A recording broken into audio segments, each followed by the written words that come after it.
बंधुगण एवं सारे छात्र छात्राओं, आप सभी को इस कचपा पब्लिक स्कूल कचपा के 11वें वार्षिकोत्सव पर स्वागत और अभिनंदन है। जैसा कि आप जानते हैं, इस क्षेत्र में कोई प्राइवेट विद्यालय न होने के चलते 2013 में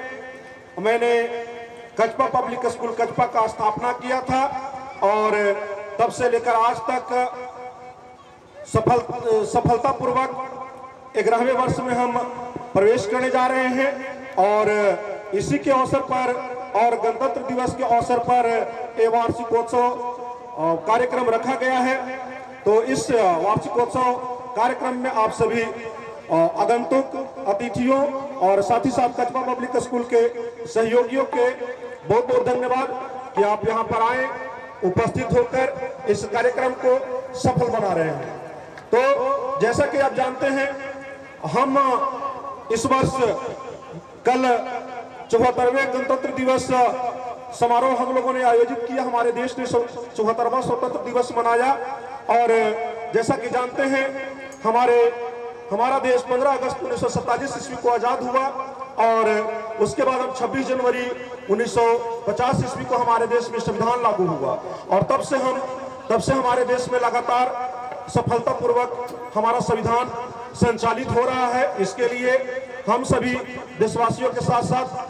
आप सभी का भी धन्यवाद। तो इस क्षेत्र में विद्यालय स्थापित करने 2013 में विद्यालय स्थापित करने के बाद जहां तक हर संभव कोशिश हुई, मैंने ऐसा माहौल दिया कि यहाँ के बच्चे को पढ़कर आगे की कंपटीशन में, आगे के जीवन में सफल हो सके। और आज भी लगातार यही कोशिश है कि कैसे स्थानीय क्षेत्रीय बच्चे को राष्ट्रीय स्तर पे शिक्षा के लिए तैयार किया जाए। जैसा कि हम सभी जानते हैं कि शिक्षा के बिना एक व्यक्ति का जीवन अधूरा होता है। जैसा कि हमारे संविधान में भी लिखा हुआ है, हमारे संविधान के में भी लिखा हुआ है कि शिक्षा हमारा मूलभूत अधिकार है और इस मूलभूत अधिकार को हमें जो है से मिलना चाहिए। इस कमी त्रुटि में जहां तक संभव हो पा रहा है, मैं भी अपना योगदान दे रहा हूं। इस क्षेत्र को कोशिश करता हूं, हमेशा मेरी यही कोशिश रहती है कि कैसे हमारे क्षेत्रीय बच्चे, कैसे हमारे स्थानीय बच्चे राष्ट्रीय लेवल पर, राज्य स्तर पर, राष्ट्रीय लेवल पर आए और अपने माँ बाप, समाज और ग्रामीण क्षेत्र का, हमारे अपने गांव का नाम रोशन करें। तो इस 11वें वार्षिकोत्सव उत्सव में मैं आप सभी को ये बताना चाहता हूं कि जहां तक जैसे अभी तक विद्यालय संचालित हो रहा था, वैसे ही लगातार हर संभव विद्यालय परिवार द्वारा कोशिश की जाती है कि इस विद्यालय को कैसे बेहतर से बेहतर बनाया जाए, कैसे आपके बच्चे को बेहतर से बेहतर शिक्षा मुहैया करवाया जाए। और इसके लिए हम लगातार, हमारा विद्यालय परिवार लगातार कोशिश करता रहता है कि कैसे जो है हम इस क्षेत्र के लोगों को और विद्यालय परिवार को, विद्यालय के सारे छात्र का कैसे सही मार्गदर्शन हो कि इनको आगे चल के अपना जो इन्होंने गोल रखा है वो अचीव करने में इनको दिक्कत परेशानी न हो और साथ ही साथ एक अच्छा शिक्षण व्यवस्था पाकर देश में, देश के योगदान में, विकास में योगदान दे। तो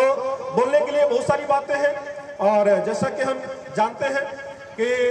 अब यहाँ पे कार्यक्रम में भी लेट हो रही है, तो मैं सबको संक्षिप्त में ये बताना चाहता हूँ कि आने वाले निकट भविष्य में 2023-24 सीजन में कचपा पब्लिक स्कूल कचपा द्वारा कुछ विशेष व्यवस्थाएं की जा रही है। ये व्यवस्थाएं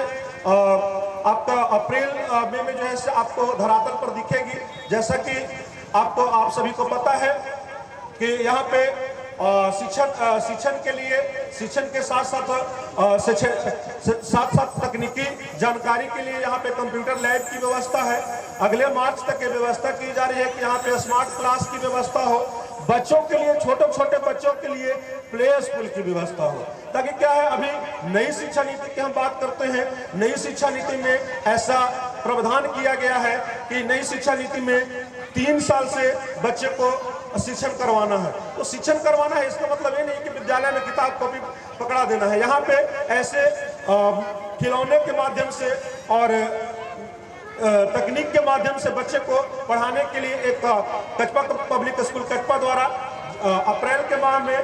व्यवस्था की जा रही है कि यहाँ पे प्ले स्कूल का, और साथ ही साथ एक कोशिश है कि निकट भविष्य में कचपा पब्लिक स्कूल कचपा को 12th लेवल तक और 12th स्तरीय विद्यालय बनाया जाए, और साथ ही साथ क्षेत्रीय बच्चे को, क्षेत्रीय जनता को, बच्चे को शिक्षा में कहीं भी इनको दूर न जाना पड़े। तो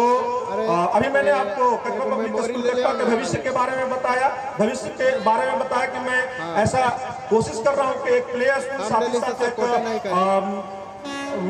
तकनीकी शिक्षा इन द सेंस कि स्मार्ट क्लास वगैरह की व्यवस्था अप्रैल में होने जा रही है, और साथ ही साथ लगातार कोशिश की जा रही है कि कैसे विद्यालय को 12th स्तरीय किया जाए। तो इसके लिए हम हमेशा प्रयासरत रहे और आप सबका सहयोग रहा तो ये जरूर होगा। चलिए इसी चंद शब्दों के साथ मैं अपनी वाणी को समाप्त करता हूँ। जय हिंद, जय भारत।